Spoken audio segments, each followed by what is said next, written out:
Hey guys, I am Deepika, welcome back. मैंने Instagram पे एक स्टोरी डाली थी जहाँ पे मैंने बोला था कि आपको कोई भी बीएमएस से रिलेटेड सवाल हो तो आप मुझे वहां पे पूछ सकते हो, और आप लोगों ने सच में बहुत अच्छा रिस्पॉन्स दिया। So this is a question answer session today, जहाँ पे मैं आपके सवालों का जवाब देने वाली हूँ।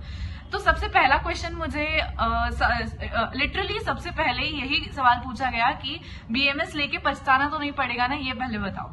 सी, अगर आपका पॉइंट ऑफ व्यू बीएमएस को लेके बहुत ज्यादा निगेटिव है, बहुत ज्यादा निगेटिव अप्रोच है आपका कि मुझे तो एमबीबीएस ही करना है, मुझे एलोपैथी ही अच्छी लगती है, तो सी आप कितना भी ट्राई करो, फिर आप पूरे बीएमएस के 5-5.5 साल का जो कोर्स है, पूरा कोर्स आप इतना सीरियसली पढ़ाई नहीं करोगे, क्योंकि आपको ऐसे ही मतलब उस जोन में रहोगे कि मुझे बीएमएस करना नहीं था लेकिन करना पड़ा।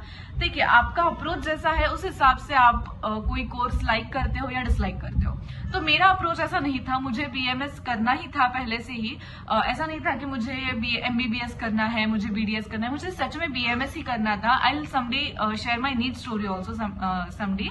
और अगर आप सोचते हो कि बीएमएस करके आगे स्कोप नहीं है, तो ये भी बहुत गलत सोच रहे हो, क्योंकि बीएमएस करके बहुत ज्यादा स्कोप है।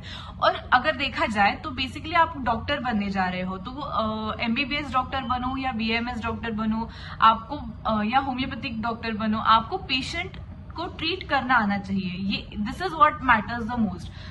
वो स्किल अगर आप में हो कि पेशेंट को कैसे ट्रीट करना है, तो आप बीएमएस डॉक्टर हो या एमबीबीएस डॉक्टर हो, उससे फर्क नहीं पड़ता है। पेशेंट अगर आपके साथ कम्युनिकेट करने में कंफर्टेबल फील कर रहा हो, अगर वो आपके साथ अपना दर्द शेयर करने में if he is comfortable, then you won at life. अगर बीएमएस के स्कोप के बारे में बताया जाए तो मैंने इसके ऊपर पहले एक वीडियो बना के रखी है, you can any time go and watch that. तो अगर मुझसे पूछो तो आई डेफिनेटली से कि बिल्कुल पछताना नहीं पड़ेगा, you will love this journey. उसके बाद दूसरा सवाल आया था कि आपके कॉलेज का नाम क्या है। ये भी मुझे बहुत बार डीएम्स में भी पूछा है आपने।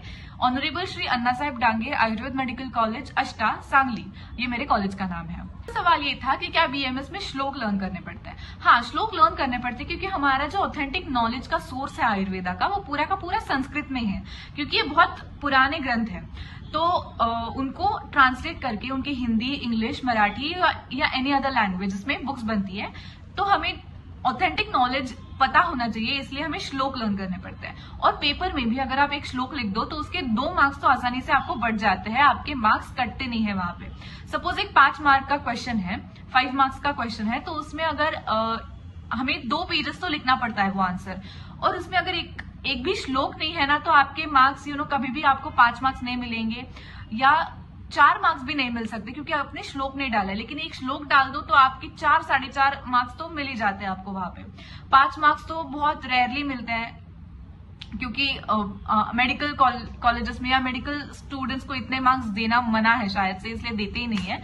तो फुल मार्क्स तो बहुत ही आपने मतलब श्लोक उसके रेफरेंस के साथ अच्छे से लिखा हो, पूरा पेपर प्रेजेंटेशन करेक्ट हो, सुंदर हैंडराइटिंग में लिखा हो, तो आपको फुल मार्क्स मिल सकते हैं, वरना it is not possible to gain good full marks in any of the answers. उसके बाद आपने सवाल पूछा था कि कैसे श्लोक लर्न करते हो आप। तो मैं तो क्या करती हूँ कि पहले श्लोक, आपको फर्स्ट ईयर में संस्कृत सब्जेक्ट है, तो आपको संस्कृत में संधि और समास ये 2 सिखाए जाते हैं। तो पहले तो श्लोक पढ़ते समय उसकी संधि तोड़ के उसको पढ़ो, फिर उसका मीनिंग समझो, और फिर उसको याद रखने की कोशिश करो। ये थोड़ा लेंथी प्रोसेस जाता है, अगर आप न्यू हो तो आपको ये डिफिकल्ट लगेगा, लेकिन एक बार आदत पड़ जाती है ना, तो आप झट से श्लोक लर्न करते हो, उसमें भी कोई आपको दिक्कत नहीं आती है। लेकिन ये श्लोक लर्न करके यहाँ पे खत्म नहीं होता, उसको बार बार रिवाइज करना पड़ता है। बिकॉज मुझे याद है कि मैंने फर्स्ट ईयर में श्लोक जो याद किए थे, वो जो मैंने रिवाइज नहीं किए, वो मैं एग्जाम में भी भूल गई थी, क्योंकि उसके पीछे मैंने बहुत टाइम भी लगाया था, लेकिन बार बार उसका रिविजन नहीं हुआ, इसलिए मैं भूल गई थी। तो अगर आप श्योर हो कि आप इसको रिवाइज कर पाओगे बाद में, तो ही श्लोक याद करो, वरना उसमें टाइम मत वेस्ट करना, थ्योरी पढ़ने में ध्यान दो। लेकिन आपको अगर अच्छा स्कोर करना है तो आपको श्लोक लर्न करना पड़ेगा, और उसको रिवाइज भी बार बार करना पड़ेगा, ये भी याद रखो। पेपर प्रेजेंटेशन के बारे में पूछा था। पेपर प्रेजेंटेशन आपका, देखो आपका ये सब्जेक्टिव एग्जाम है, ऑब्जेक्टिव नहीं है, तो ऑब्वियसली पेपर प्रेजेंटेशन, हैंडराइटिंग, इस सब के मार्क्स बढ़ते हैं। तो अगर देखो अब अगर आप सपोज 5 मार्क्स का क्वेश्चन है, तो 5 मार्क्स के क्वेश्चन में आपको एक श्लोक लिखना है। तो आपको पहले तो इंट्रोडक्शन देना है पहले कि आपका आंसर किस बारे में है, क्या पूछा है क्वेश्चन में। फिर उसके बाद श्लोक लिखो, उसी टॉपिक का, मतलब ऑब्वियसली, लेकिन श्लोक लिखते समय ऊपर एक लाइन और नीचे श्लोक के एक लाइन छोड़ो, उसके बाद फिर से नीचे से आप लिखना शुरू करो, तो ताकि वो श्लोक जो है वो एम्फसाइज हो, हाईलाइट हो वहां पे, और उसको इन्वर्टेड कॉमर्स डालोगे तो और बढ़िया। और अगर आपको रेफरेंस याद है तो फिर तो सोने पे सुहागा हो गया, तो उसको नीचे बस उसका रेफरेंस लिख दो एकदम नीट एंड क्लीन हैंडराइटिंग में।